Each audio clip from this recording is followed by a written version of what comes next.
Welcome to Kids Collection. Once upon a time, in a small village, there lived a little boy named Timmy. Timmy was full of energy and curiosity, always running around and asking questions about everything he saw.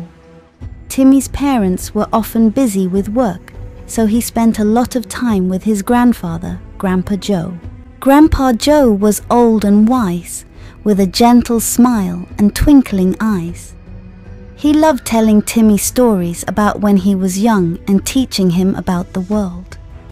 One day, while they were sitting under the big oak tree in their backyard, Timmy asked, "Grandpa, why do you always tell me so many stories and teach me so many things?" Grandpa Joe smiled and said, "Timmy, stories and knowledge are like seeds. When I share them with you, they grow in your mind and help you become a wise and kind person." Timmy thought about this and asked, "But Grandpa, how can I help you?" "You're always helping me." Grandpa Joe chuckled softly and replied, "There are many ways you can help, Timmy. You can be kind, listen, and share what you learn with others. And sometimes you can help in unexpected ways." One evening, Grandpa Joe was feeling very tired and had a hard time walking. Timmy noticed this and decided to help.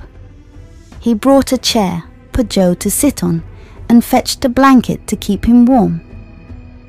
He even brought Grandpa Joe his favorite book and read stories to him, just like Grandpa Joe did for him. Grandpa Joe was touched by Timmy's kindness. "Thank you, Timmy," he said. "You see, even though I'm old and you are young, we can still help each other. Your kindness makes my heart happy and gives me strength." Timmy felt proud and happy that he could help his grandpa. From that day on, Timmy always looked for ways to be kind and helpful to everyone around him. He realized that helping others and sharing kindness was one of the most important lessons his grandpa had taught him. The moral of the story is, kindness and helping others are valuable lessons that can be shared by both the young and the old.